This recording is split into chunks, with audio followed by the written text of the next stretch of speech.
What fact could probably save your life? You can call 911 even if you have no bars. The bars indicate signal from your carrier, but in an emergency, your phone uses any nearby cell towers, even if you are not paying for the service from that particular service provider. Even old phones that haven't had service for years can call 911 if the battery has a charge. Yep, one of my kids has life-threatening food allergies. His has also always been very high energy, active, and loves being outside, so we extended his bike radius significantly. Before he was old enough to get a cell phone, we gave him an old phone to use in case he accidentally consumed one of his allergens while out with his friends. It had been out of service for years, but was still able to contact 911. Which is all we needed it for, since you still need to go to the emergency room after using an EpiPen. He would charge it before going out to ride and called it his 911 phone. This was before middle school, so when his friends would complain to their parents that he has a phone and they don't, he would clarify that it's only to make sure he doesn't die. My kids are teens now with iPhones, but we still have the 911 phone in one of the kitchen drawers and it's fully charged. When my son accidentally broke his iPhone and needed to wait on a new one, he actually took the 911 phone out to go riding just in case, even though the rest of his friends have phones.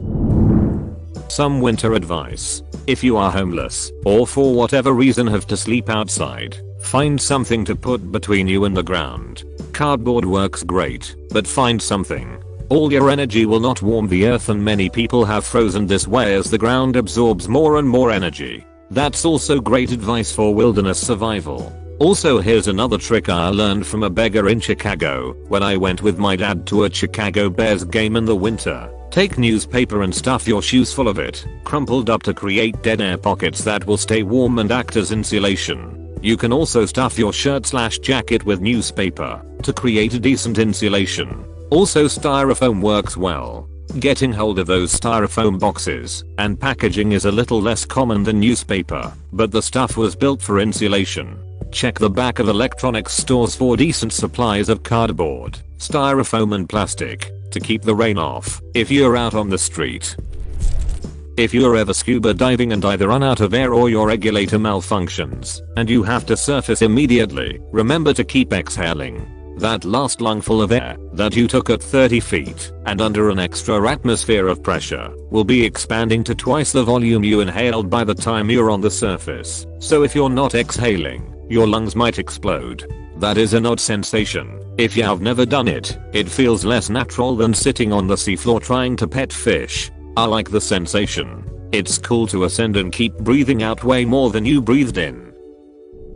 Don't be silent for extended periods of time if you are hiking in the wilderness. Contrary to popular belief, bears would prefer to not get into confrontations and would most likely avoid you if you notify them of your presence in the area. With that said, if you do stumble across a bear, don't run away. Contrary to their size, bears are fast. Grizzly bears are brown and have a trademark hump of muscle on their back.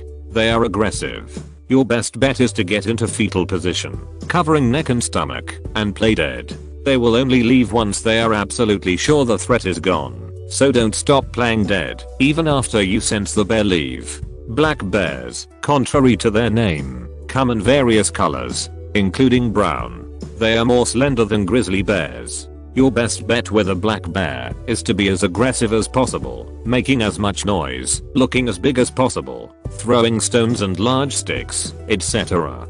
Don't bother to climb a tree, since they are excellent climbers. In the event a bear starts attacking, go ham.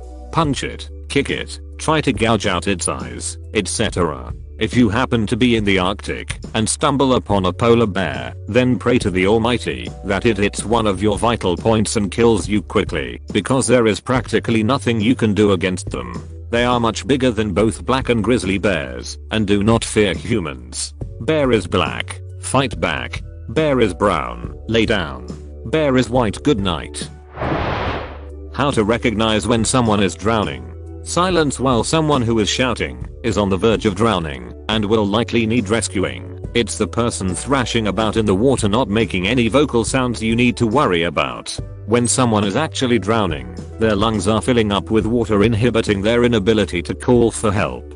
Hairy face. Anyone who has long hair knows that when it gets wet and it sticks to your face, the immediate reaction is to swipe it away. Not for a drowning person. When someone is actually drowning, all power is devoted to saving themselves. The issue of wet hair across the face is not a priority. Keep an eye out for someone in the water splashing about but not immediately reaching to remove their hair from out their eyes. All credit goes to the Stuff You Should Know podcast. Also, if you need to save someone without the aid of a flotation device, only if absolutely necessary, please don't do this. If at all possible, come from behind them and put your arms under their armpits. Less chance of them shoving you under or hitting you in the face.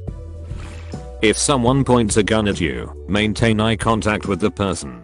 Eye contact makes it harder to pull the trigger. I was taught as a young one that in really any physical conflict to keep eye contact and don't say much, don't talk crap back, just stare like a psycho, has kept me from getting my ass whacked about a million times. I learned this playing basketball in high school. The opposing team's star player nearly quit the game because of it. We were playing this school that had one of those superstar players. Their strategy was just to give her the ball as much as possible and keep us away from her. I was a third string player. My ball handling skills left much to be desired. We were a small school. It didn't take much to make the team. I don't even know why the coach put me in. He must have made some comment to me about trying to cover star player.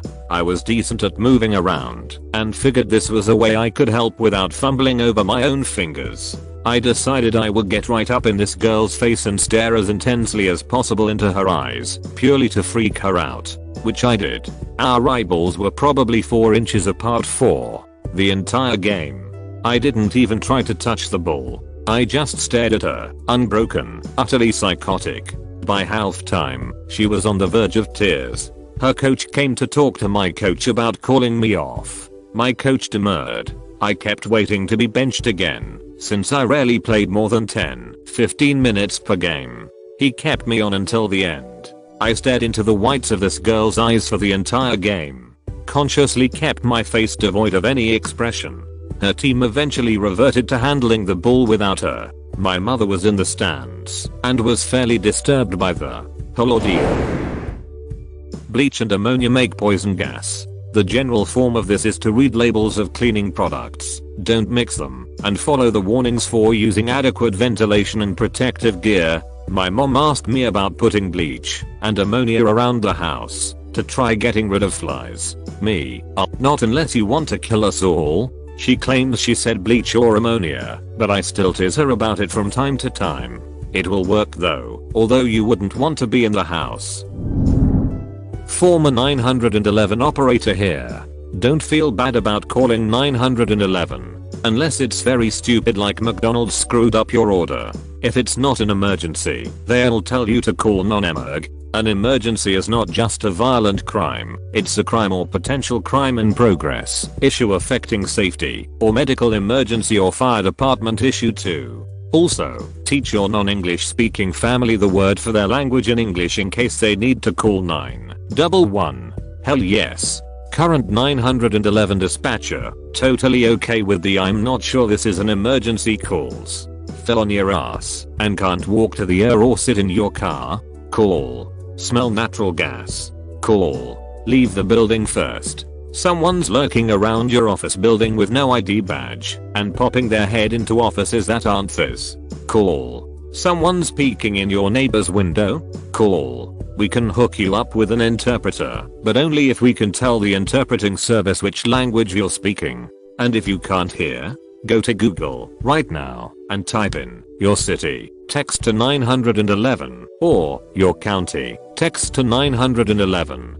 Text to 911 is rolling out across the country. Most importantly, and worth a separate comment, know where you are. Every once in a while, describe your location as you would to 911. I'm at home, and the address is address. I'm on I-270 westbound just east of the I-76 ramp.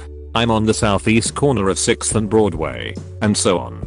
This text to 911 advice is so helpful. Thanks so much. We've had this discussion in my family and wish that it was available, but didn't know that it is. So helpful if your house has been broken into and you're hiding from someone and you don't want to give away your location by making a call. Silence your phone and text 911. Thank you so much. If you are trying to decide whether to drink the unsafe nature water or risk the dehydration, giardia takes 5 days to set in. Renal failure can take less than 5 hours, so if it comes down to it and you can get to safety soon, a few days, risk the water. A week of spewing from both ends from the safety of your own home is better than dying of dehydration. Also, chugging water can make you sick. You also need to replace the electrolytes. Do anything you can to provide electrolytes if you chug half a gallon or more. Back when I was a junkie I had giardia once. It was absolute hell. Was pretty sure I was going to die. Puked up any water I drank. Was crapping non-stop. But, as long as you are back in civilization, it's totally treatable, assuming the person has insurance / can afford treatment. Also, kudos for turning your life around. Don't run from a tiger, you make yourself look even more like prey. Tigers generally don't see humans as food. By running away, not only are you going to get eaten by the tiger, but you're also teaching that tiger that humans are food. You're putting the people that come after you in danger as well. Note, if a tiger approaches you and you haven't crossed into their territory or anything, this is bad news. Also, don't turn your back on a big cat. People who handle them put eyes on the back of their clothes to scare off an attack. Seen a video of villagers in Burma, I think, maybe somewhere near Vietnam, wearing masks on the back of their heads because of tigers, and they just walked around without a care in the world.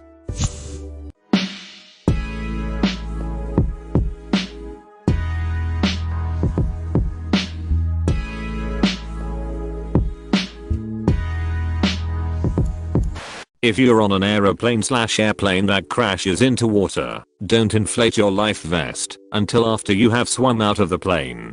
If you inflate your flotation device before escaping, you are much more likely to get trapped in the fuselage as water levels inside the plane rise and you get pushed towards the ceiling. Find your life jacket, get out of the plane, then inflate it. The flight attendants tell you this in the safety briefing. If people would actually pay attention to them. I learnt about it from the episode of Mayday, air crash investigation about Ethiopian Airlines Flight 961, where loads of people survived the initial crash into the sea but drowned inside the plane. I'm a fairly nervous flyer, so I always pay careful attention during the safety announcement, and now I specifically listen out for this bit of information because I assumed I'd just not been listening carefully enough before, and it seems pretty important for people to know. But in the last dozen or so flights I've taken, it's only been mentioned on one of them, EasyJet, Bristol to Malaga. If you are kidnapped or abducted, fake a seizure. Most kidnappers don't want to deal with a so-called out-of-control individual, or one that has a medical issue that could bring attention to them. That is, if you fake a seizure in public view and you're kidnapped, it can draw a crowd. Also, if you're approached by a stranger, or if you sense something weird about a person that interacts with you, tell them you have to meet / pick up your relative at the police station as they're getting off / on work. Some creepy people will back off immediately for fear they'll be caught. Others may not. They may be mentally ill or just not afraid of police. That's when you should carry mace and or a whistle, and don't go out at night unless you have to if you live in or are near a sketchy neighborhood. It doesn't work on everyone. My grandfather, a war veteran, taught us this trick. That reminds me of a story some redditor shared about his parents who were driving home, and the dad thought they were being followed, so he started driving around to confirm it. Once he pretty much knew they were following him in the car, they drove to a police station rather than home. That's what my dad, a Marine for what it's worth, has always said. If you're being followed, go to the police department, or if it's ultra sketchier, a fire department if it's closer.